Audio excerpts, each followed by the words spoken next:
Welcome to Navigating the Customer Experience. Want to improve your organization's customer service? Looking for insider tips to knock your customer socks off?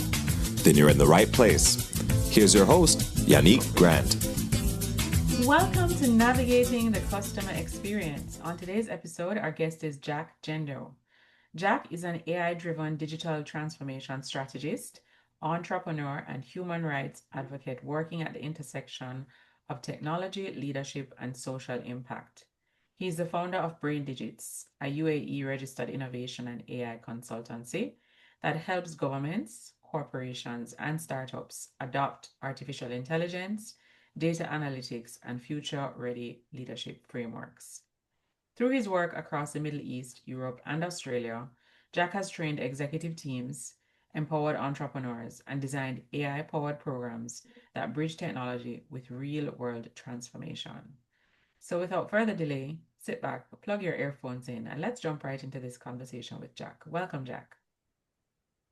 Welcome, Yannick. Thank you for All right. inviting me. You're welcome. Could you share with our listeners, in your own words, a little bit about your journey, how you got from where you were to where you are today? Yeah, definitely. So, as many entrepreneurs, I started from zero, just freelancing.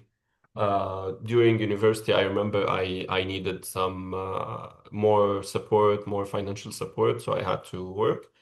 And I realized something that I can gain experience, and that with that experience, I tend to get more jobs. So I was working in three different jobs while I was in the university. I loved it. And then when I graduated, I immediately got a job. It was a very good job, but again, I had in mind this starting my own business. Although the term entrepreneurship by that time, it wasn't so familiar and so famous like now, but I just started it. And yeah, with experience, with more work, meeting more people, traveling more, I found like this really more interesting. And of course, through all the challenges that you face, you learn something really important that um, the more you face challenges, the more you grow with experience and feeling really uh, finding yourself actually. Mm-hmm. So yeah, that's it. Today I have a couple of agencies that I run in GCC, in Middle East, in Australia, and the States, and I do a lot of partnerships with so many people. And yeah, I write a lot. I love to share my experience, and yeah, that's it. And today, like with the artificial intelligence and the change, because my background is in digital transformation, we're getting so busy with all the projects and work with people. Yeah. Got it. Okay. All right. Now, Jack, you wrote a book, right? Yeah. That book is entitled Lead Forward.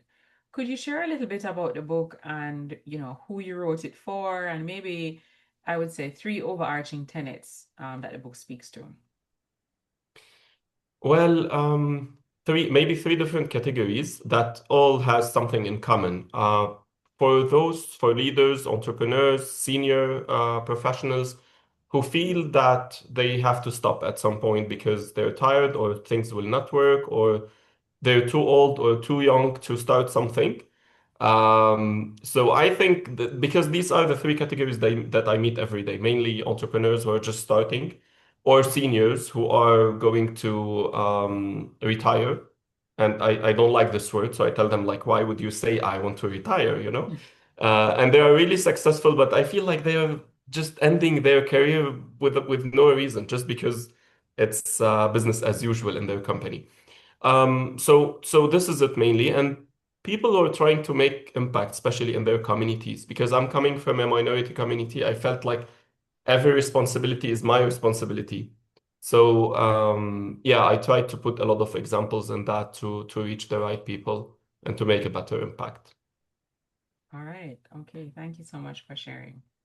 So you do a lot of work as it relates to AI. And based on your work experience and the different organizations that you work with and the industries that you work in, what would you say is the future? What does the future workplace look like? Is it AI first versus an AI enabled organization? What are your insights on that? Well, I think AI is here to change mindset first. Every time we have an an innovation, a like let's say not dramatic, but something really extreme evolution that changed our lives forever, like the invention of the paper, the invention of fire, invention of internet. It changed a lot. Like not just one thing, it changed all the industries, it disrupted all the industries. Today, AI is at that point. And the change is in mindset more than just in tools. Yes, we have a lot of tools now. While we're talking now, I have three, four agents working for me. It's AI agents doing jobs, doing tasks. But I am leading those tools. I am deciding what to be done because I see a lot of employees, a lot of people also using those tools, but useless. I can tell that this is not the real work to be done. But when you know what you're doing, this is mindset. This is clarity.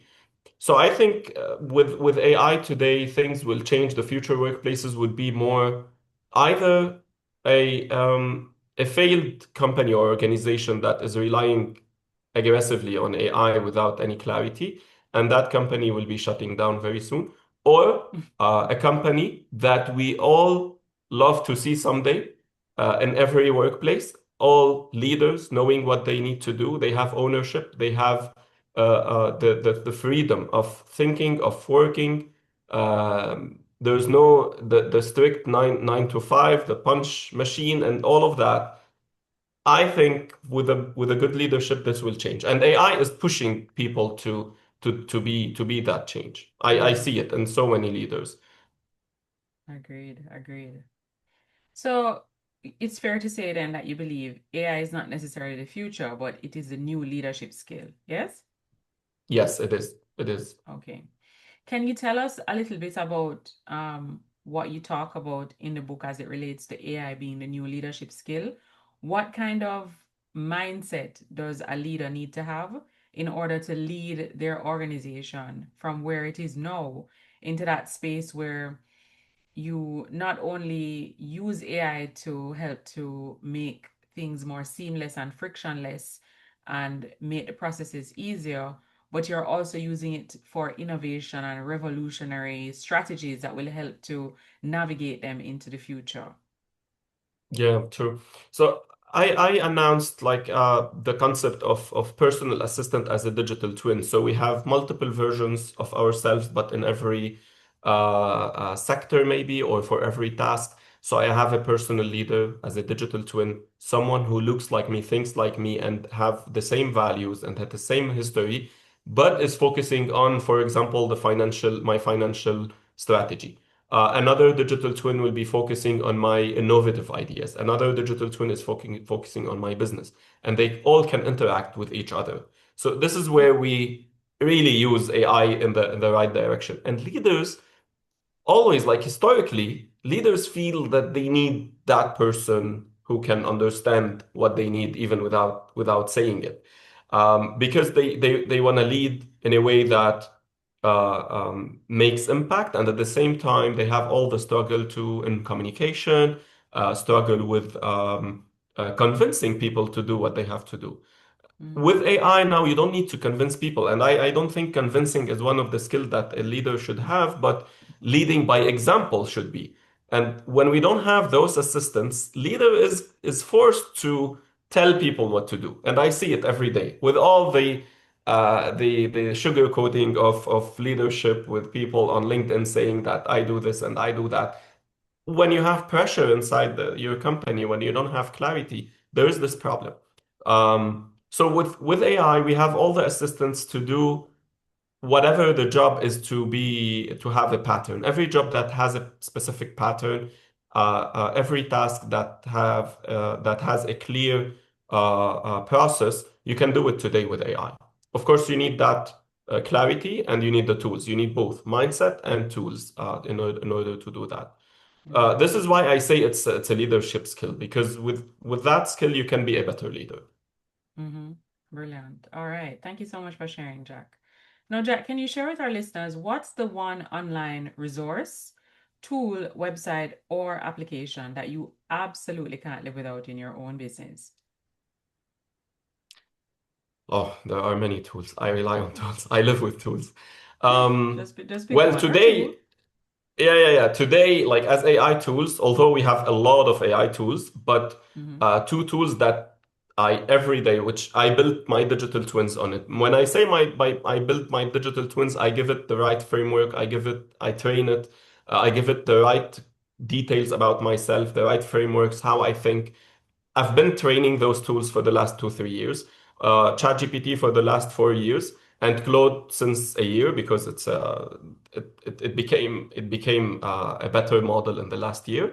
Um, I use it for brainstorming, so I have a twin called Twin Jack on ChatGPT. It has all the framework, all the details, all my goals, all my missions, my books, my presentations, where it can literally think as if it's me. So sometimes I share an idea and it says like, no, this is not you. You'll not be doing that because one, two, three. And you remember last year we discussed one, two, three. So I love that.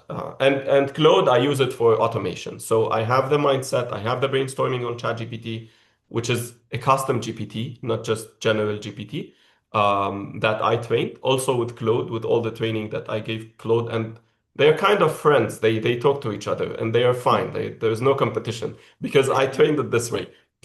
These are two tools that I cannot like I use every day and I'll always cross the limits. Wow. Okay. Awesome. All right. Can you also share with our listeners if you have maybe one or two books that you've read? It could be a book that you read recently or even one that you read a very long time ago, but it has had a great impact on you. Definitely. Start with why for Simon Sinek. It Excellent. changed actually my whole perspective about myself first, and then about my business. And the second book I've read like 7 years ago, Mhm. and actually two books that are similar: Rich Dad Poor Dad and Richest Man in Babylon. I think Rich Dad Poor Dad is based on Richest Man in Babylon. Yeah, it changed my financial perspective forever. Mm, nice. Yeah. Very nice. Okay. So we'll have the links to those books in the show notes of this episode. Now, Jack, can you share with our listeners what's the one thing that's going on in your life right now that you're really excited about? Either something you're working on to develop yourself or your people. Well, both. I don't see any leader actually working to empower their people, their team, without empowering themselves. We could be without taking care of themselves, their mindset, Mm, their skills, improving every day. And I think this is the main focus in daily life of any leader. On the business level, we're expanding. I love to expand during crisis. My main business is happening now in GCC, and you know everything happening in GCC. Everyone is panicking and shutting down most of their activities. For me, it's scaling because I learned that scaling happens during, scaling the capacity, scaling your team, empowering your team. All this happens during crisis. mm. All right. Awesome. Great advice. Now, before we wrap our episodes up, we always like to ask our guests, do you have a quote or a saying that during times of adversity or challenge, you'll tend to revert to this quote? If for any reason you get derailed or you get off track, the quote kind of helps to get you back on track. Do you have one of those? There are many. I cannot remember the most important one that keeps me moving. But yeah, there's one quote related to remember always why did you start? Okay. Do you know Yeah. who that was attributed to? Not exactly, and it's not literally this, it's part of a quote, I think, but Oh, this okay. So it's sentence like, is every day in my mind. Like, yeah, got it. remember why did you Got it. start? Yes. Okay. All right. Perfect. So our listeners would have tapped into this episode, Jack, and they're quite intrigued with your journey and they would like to connect with you online. Where can they find you online?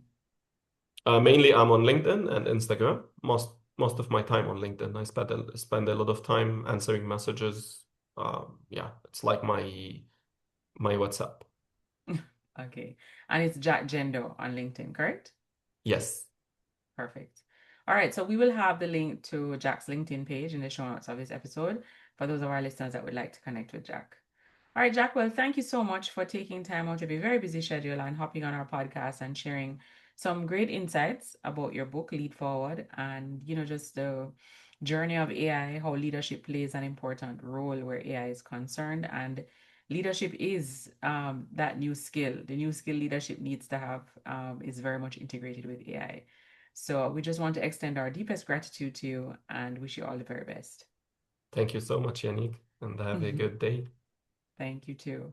Just want to remind our listeners that you can follow us on X at Navigating CX and feel free to join our private Facebook group, Navigating the Customer Experience Community.